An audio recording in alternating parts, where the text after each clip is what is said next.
Hello, dear friends. Welcome to the Asian Center for Creative Theology. My name is Chris Kang, and today I'd like to continue with the contemplative lab sessions on world scripture. The text that I've chosen for today is an ancient Chinese text called the Dao De Jing, translated as the classic of the way and virtue.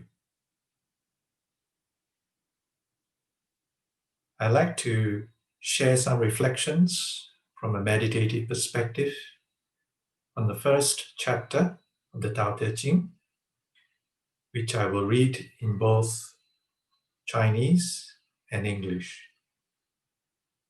So here goes. 道可道，非常道；名可名，非常名。无名，为天地之始；有名，为万物之母。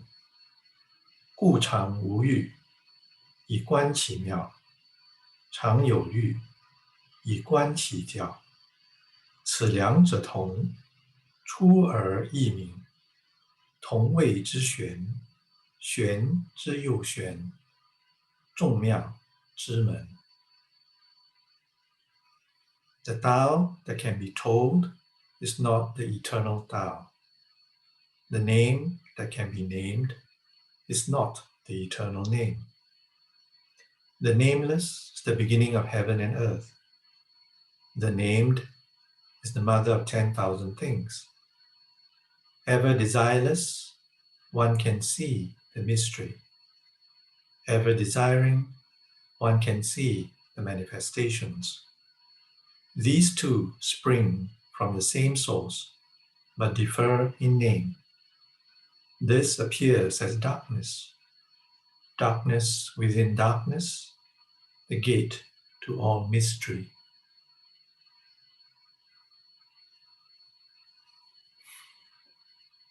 Beautiful verses, but not that easy to comprehend. The intellect can seek to dissect and analyze these words endlessly. Yet, without an experiential insight into the nature of experience, nature of the mind, nature of consciousness, I think it would be extremely difficult, if not impossible, to fully comprehend the Dao De Jing. So what I like to do is to offer a perspective, not the only one, but my perspective from a meditative point of view on what these lines might mean for us who are contemplatives or meditators seeking to understand our existence and our experience. The Tao that can be told is not the eternal Tao. The word Tao, this term, literally means the way. But in the context of ancient Chinese philosophy and spirituality, the way can also mean the absolute truth or the wholeness, the principle that underlies the universe, that underlies existence, that underlies our experience. It is the source, if you like, of all the patterns and configurations and processes of life that we perceive around us and in us. So the Tao that can be told is not the eternal Tao, suggests to us that this truth, this principle, this source, is not something that can be objectified and grasped with our concepts, with our language. It suggests that it is something that can be understood through our experience and insight. And if you think about it, and if you were to observe your own experience, it's not only the Tao that cannot be described. Everything cannot be truly described or fully grasped by language and concept. Imagine that you are trying to explain what an apple is like to perhaps an alien from another universe who has never ever experienced the look and the taste and the smell of an apple. Would your concept, would your description, would your language be sufficient in conveying the reality of the apple to that alien? The same it goes for everything else in our experience. Language and conception can never truly and fully describe what is, the suchness of things.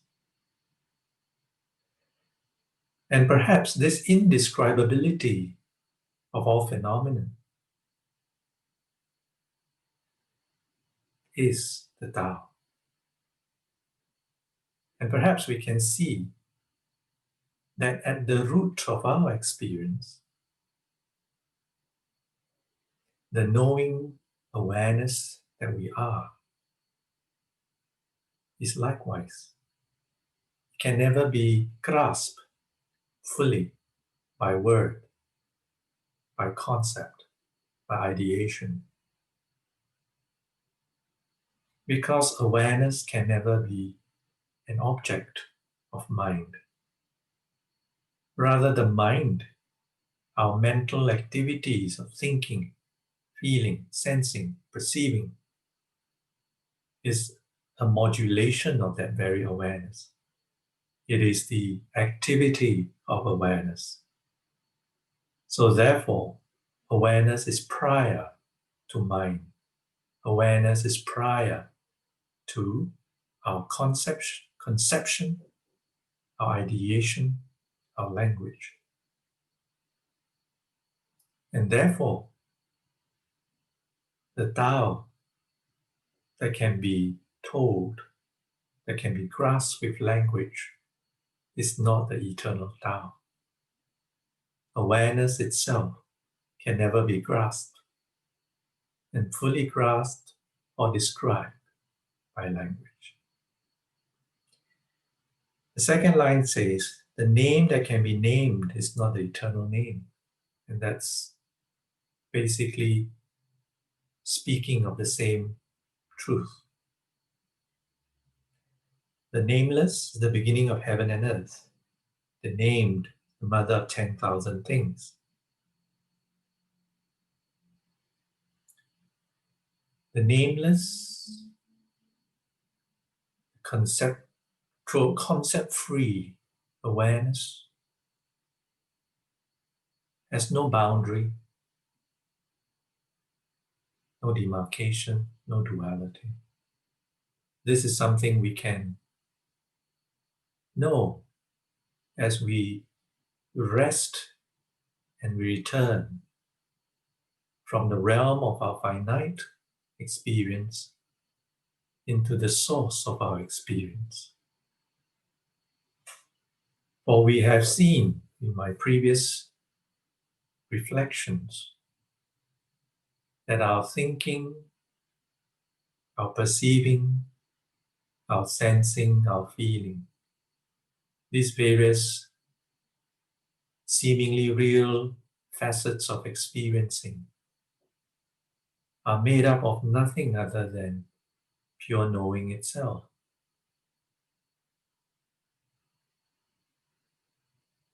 In every moment of thinking, what can be known about the thinking is the knowing, the experiencing of thinking.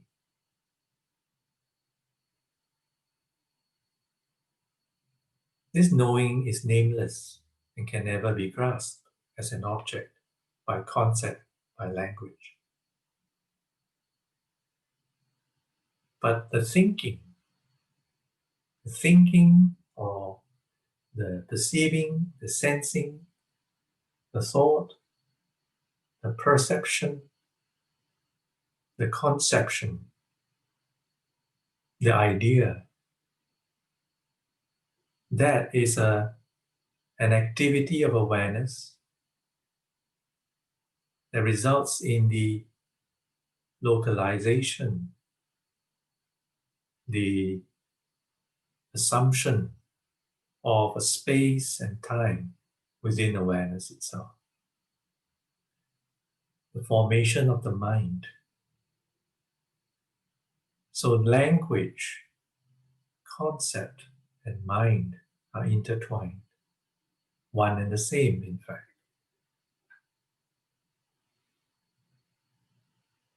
And the moment we start naming,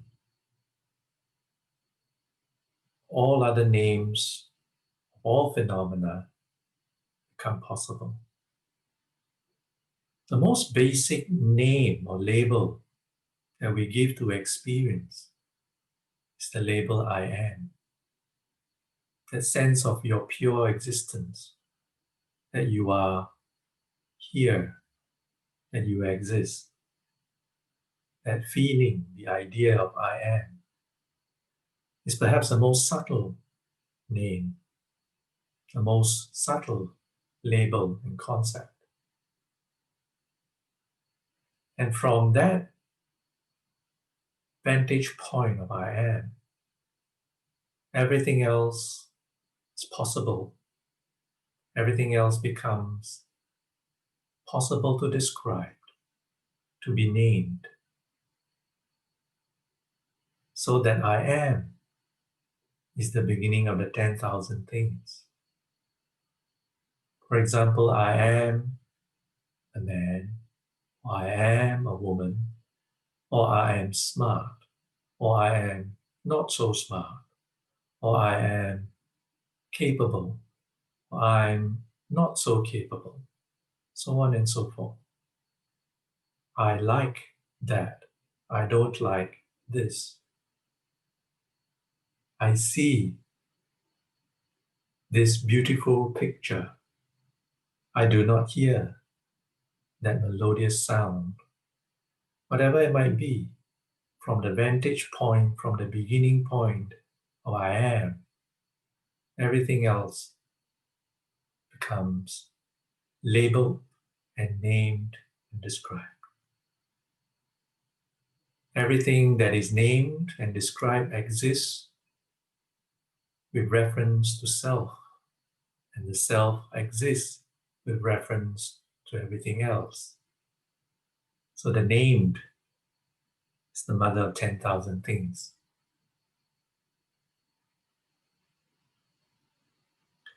Now, when attention becomes free of its object, so normally our attention is associated with an object.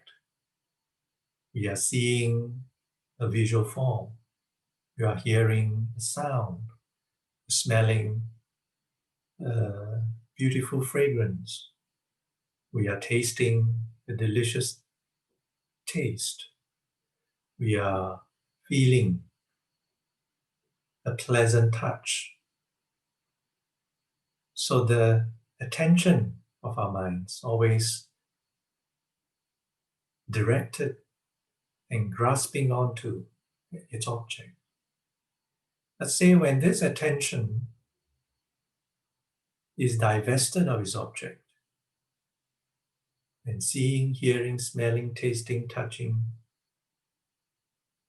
is free and divested of their respective sense objects, what happens is that attention returns and rests within its unspeakable objectless knowing.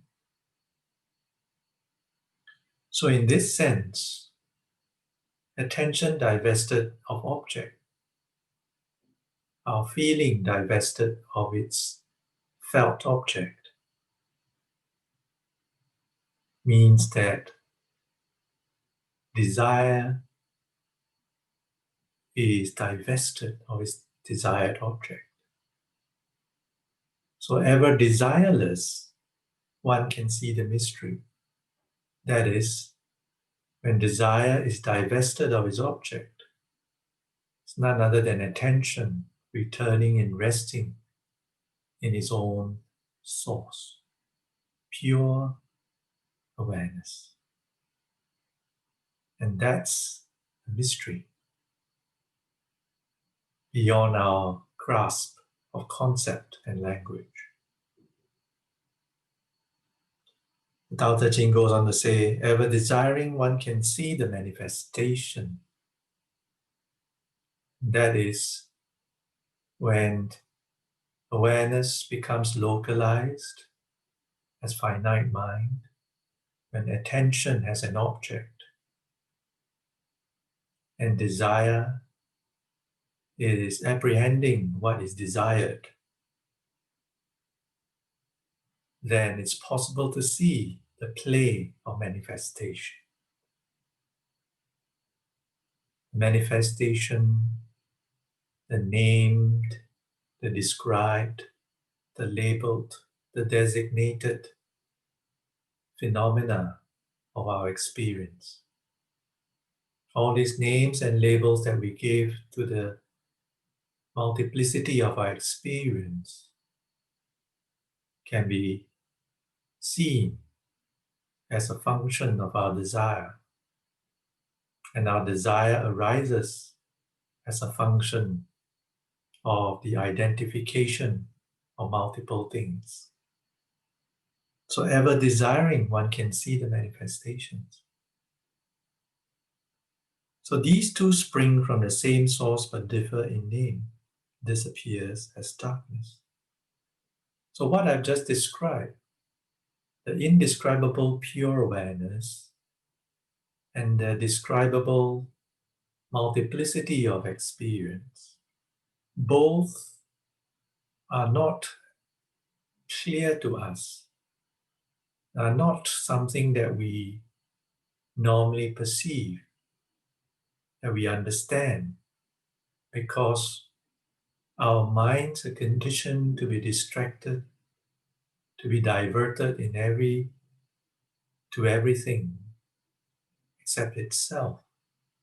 And so without this luminous, lucid self-awareness, it is impossible to comprehend, to know awareness in its essence and awareness in dynamic motion as the finite mind and finite experience. So therefore, these two facets of awareness, awareness in its essence, awareness in its manifestation, appear as darkness, as a mystery to us who are conditioned, habituated to distraction, lost in thought, identified with the ego itself. Darkness within darkness, the gate to all mystery.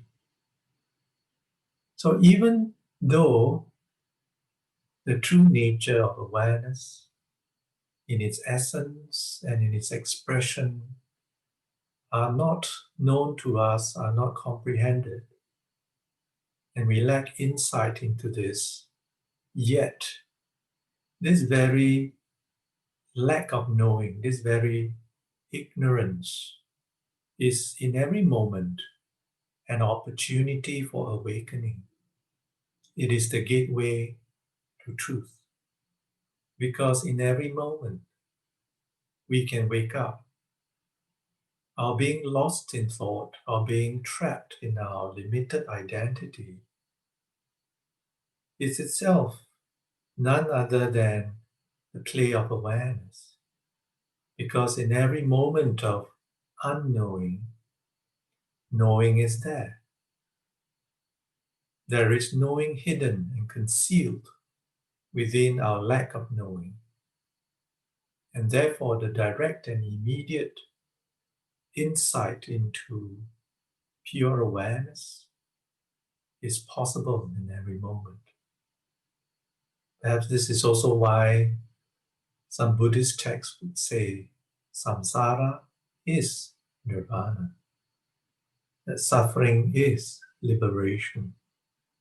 Because within each moment of suffering, each moment of bondage, each moment of unknowing is the potential for freedom, for peace, for knowing.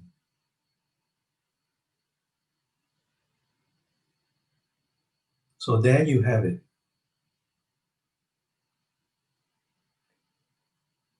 The Tao that can be told is not the eternal Tao. The name that can be named is not the eternal name. The nameless is the beginning of heaven and earth. The name is the mother of 10,000 things. Ever desireless, one can see the mystery. Ever desiring, one can see the manifestations. These two spring from the same source, but differ in name. This appears as darkness. Darkness within darkness, the gate to all mystery.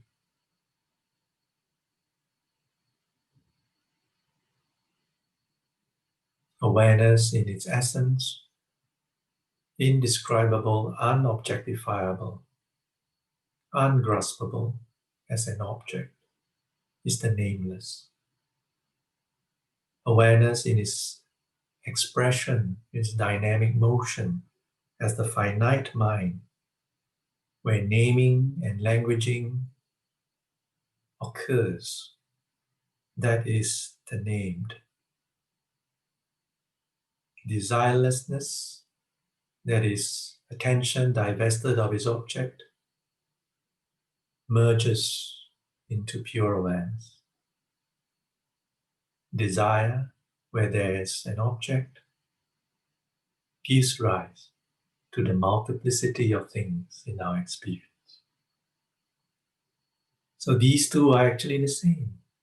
They're simply pure awareness in its two aspects, in its essential emptiness and in its relative expression. And together, they exist as our most direct and immediate reality, accessible in every moment. For every moment of unknowing, every moment of unawareness, every moment of suffering, it's itself a moment, a gateway, a portal into the timeless freedom of awareness. For it is within awareness that all experience takes place. Within awareness that suffering takes place. It is within awareness that our lack of knowing takes place. And it is awareness that is the source of all that is in our experience. So thank you, dear friends. I pray that you will all reflect more deeply on this verse, this chapter, the Dao De Jing, in light of your meditation, your own inquiry into your experience. And through doing this, through being this, you may taste the sweetness of freedom and enjoy the fragrance of timelessness. Not sometime in the future, but right here and right now. Thank you, dear friends, for being with me.